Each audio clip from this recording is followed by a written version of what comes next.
In this week's Student Athlete interview, I sit down with New Hampshire senior guard Tyrone Conley to talk about how he's helped this team overcome the injuries to Alvin Abreu and Ferg Myrick. Over the course of his career at New Hampshire, senior guard Tyrone Conley has been a constant in the UNH lineup, making 106 appearances in blue and white.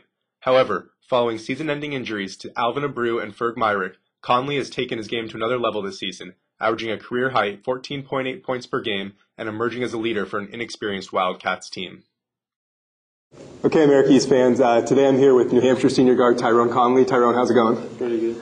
And Tyrone, obviously, I think this season's been a unique one for you and for this team with, injuries hitting you guys so early.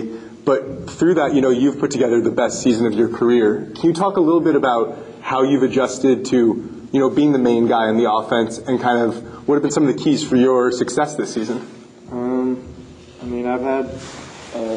I've had to step up this year and not really take more shots, but try and be more of a leader on the court and off the court with Alvin and Ferg going down. Right. I've had a little bit more responsibility put on me, and I kind of have to get everybody else involved because teams usually tend to look to stop me first because I don't really have a second option as strong as Alvin or Ferg. Right. So I try to get everybody involved and just hope that other guys step up. And how have you adjusted your game knowing that, every time you go out there, you're going to be your team's number one scoring option and that you're going to see the opposing team's best defender and, games like when you're scoring 33 points, you're going to start seeing double teams too? Yeah. I just basically just trying to have to stay calm, collected, and under control and not rush shots or go too fast. But I've had a tendency to do that so far this year where I put up 16 shots against Stony Brook, which probably wasn't a good idea. But the games that I do stay under control, we've been pretty good. We've hung in and just have to find ways to finish games out. Now, talk a little bit about, you go out in a game and put in a career-high 33 points. When you're shooting the ball like that, is it just one of those things where every time you release, it's going in, or the basket, you hear people talk like the basket seems bigger. What's it like when you're out there, just in that zone? No, it's I feel like I have a better chance of the shot going in, so let me get that next shot. Let me keep going, see how long I can keep it going. And it's one of those things, where you're at the point where you're just thinking heat check time.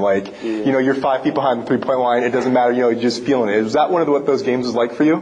Not so much like that, but just I know that I'm kind of in the zone that I know that I can score. I have the confidence to keep scoring and just try and give me the ball however you can. I'll try and score however I can.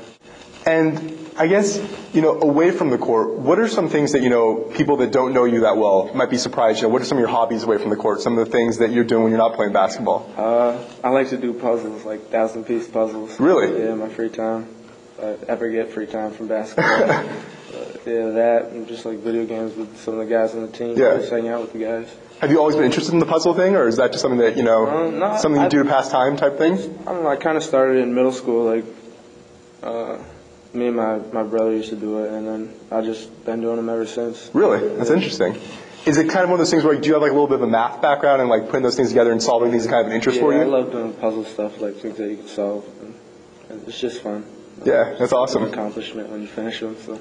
And can you talk a little bit about, you talked about it earlier in terms of that with some of the guys who've gone down and being senior that you really need to be a leader for this team.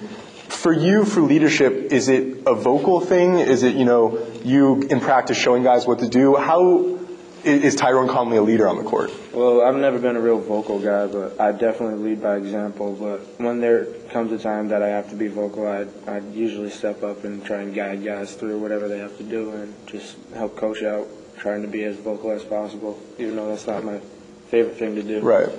And for you, when you were getting recruited out of high school, what was it about Coach Herring and what his system or what UNH is trying to do that made this an appealing spot for you? Just the guys that were here. I felt comfortable with the guys coming in. I met a couple of them on my visit, and just the atmosphere around campus and school. I felt like a good fit when I came here. I immediately knew that I was like, yeah, I'd like to come here. Right. And just the last thing I want to talk about with you is this being your senior season, about halfway through conference play. What's it going to take for this team, even with the injuries, to kind of turn things around and be, a top 4 team and a team that can compete for an Americas championship? Just got to stick together and keep playing as hard as we've been playing and just try and find ways to finish out games. Awesome. Thanks a lot, Tyrone. Appreciate it.